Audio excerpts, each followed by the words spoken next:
just met a friend here who saw me flipping, and he came by and said, hey, I see you flipping all the time. I work at the place nearby, and you know, I flip too. So that's kind of cool. You know, the hobby's getting big. But on to the topic of today's video, guys. I just wanted to talk about one simple concept, which is that a balisong should not be your first knife, or a live blade balisong should not be your first knife. You should own another knife before you ever have a balisong, right? And the reason I say this is because I know that there's a lot of people that have trainers that are getting into the hobby, that are getting kind of like, you know, oh, I want this, or I want that, or oh, I'm gonna get this, or get a Kraken, whenever they've never had a live bladed anything before.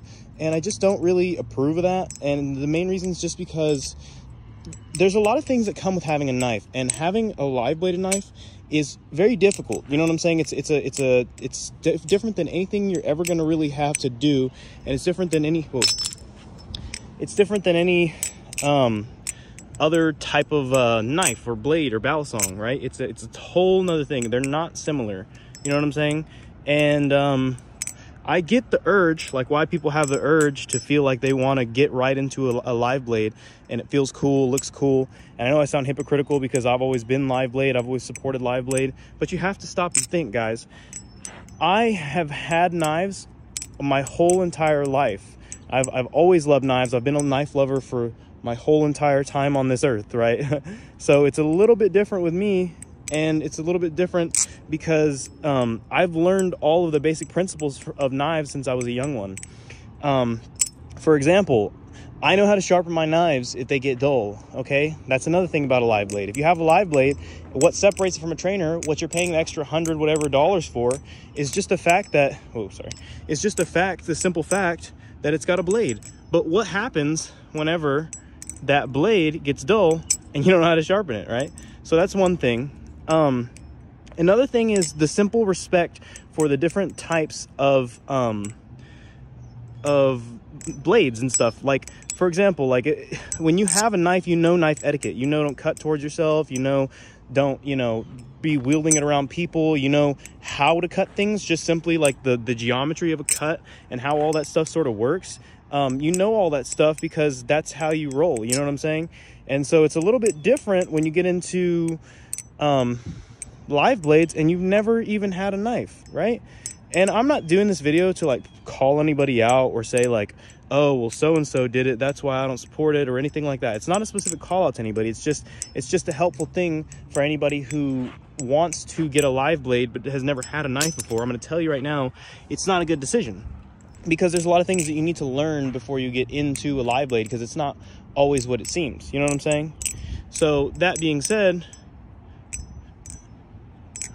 sorry, I need focus for the 0G.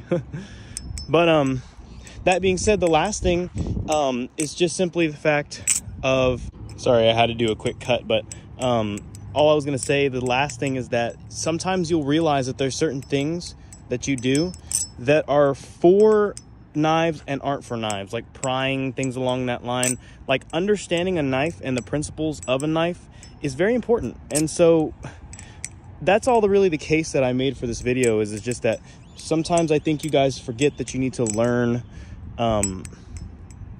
to have a knife before you get a knife that's also a toy, because it's irresponsible to have a live blade balisong when you don't even know how to use a knife, right? You're gonna get yourself hurt. You know what I'm saying? I mean, I don't know, at least it feels that way, you know, with some of these people. You know, I see like, oh, I'm gonna get a live blade, but it's, you never even had a knife before. It's like, that's your first knife. You shouldn't be a butterfly knife, because a knife is a tool. You know what I'm saying? That's like saying your first car, you're gonna get a freaking Mustang or something like that. I don't know, because it's just like, it's over the top, it's overkill. Like, you don't even know how to drive and you want a sports car. It's dangerous, and a sports car is its own individual thing that's different than a regular car because of the different factors involved. So that's all I really had for today's video. So I hope you guys are having a good day. I hope it doesn't feel like I'm getting on to you. I don't really care that much, but I do sort of worry about, like, you know, people who you know, might be getting into the hobby and maybe watch me and they get the wrong impression that because I use live blades that I endorse them for everybody. It's just simply not the case. It's just simply not the case, guys. I endorse live blades, but they're not for everyone. Oops, almost landed that Z-choke. Here. Oh, shit. Here. Oh, shit. All right, I give up. I don't like doing the ice pick one. It's my worst one because it's just, I've talked about this before, but I'll go ahead and cover it again in case you guys didn't watch the last video. All it is like, there's 3 types of Z-choker. There's this Z-choker that I always do, and you can go into an aerial, and I like that one. I usually go into the scissor, so I'll just hit that Z-choker here, stop it, turn it over. Ugh, I have trouble with this heavy Balisong.